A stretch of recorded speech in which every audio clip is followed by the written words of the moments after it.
Assalamu alaikum, chers frères, chères sœurs. Donc, toujours dans la continuité d'une présentation avant l'achat de chaque livre qu'on retrouve directement sur notre boutique www.aljussour.com. La vidéo se trouve juste en bas de chaque présentation de livre. Voilà, donc on est arrivé sur Al-Jisr al-Thani, Kitab al-Tamarin, qui vient en complément de Al-Jisr al-Thani, Kitab al-Durus, donc d'une couleur plus claire que celui de Durus. L'objectif, donc, c'est toujours le même. Ici, on le voit clair sur la couverture, donc l'approche communicative à la maison. Donc, c'est pour développer et débloquer la communication en arabe littéraire à la maison.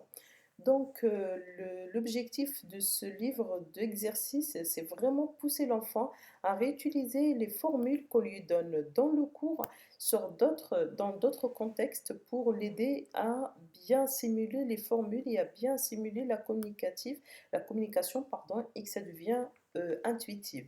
Donc, on va faire jouer l'enfant à travers des jeux qui sont adaptés à son âge et qui vont tout simplement ne pas permettre à l'enfant de s'ennuyer. Donc, on a adapté vraiment la difficulté par rapport à son âge et on va tout simplement permettre à l'enfant de travailler d'une manière ludique tout en apprenant et tout en jouant avec des choses qui correspondent à son âge. Voilà, donc on a des exercices différents qui vont permettre à l'enfant de pouvoir faire la conjugaison, des jeux qui vont permettre à l'enfant de retenir les lettres à travers des devinettes qu'il va devoir trouver et remettre dans des mots croisés.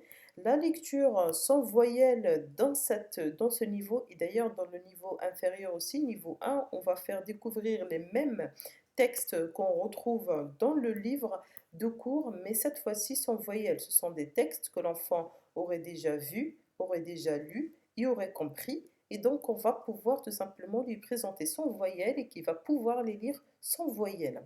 On va aussi faire des jeux, on va dire des exercices pour essayer de pousser l'enfant à imaginer la question à des réponses qu'on lui donne.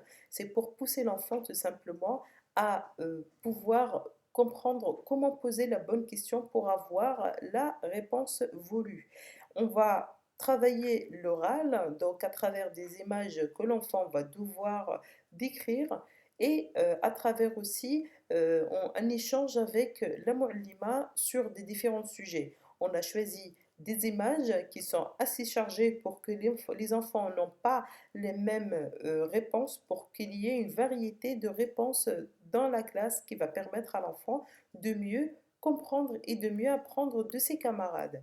Donc voilà, par rapport donc à ce livre, toujours les ponts de l'évolution qui va permettre à l'enfant de se voir évoluer d'un niveau à l'autre.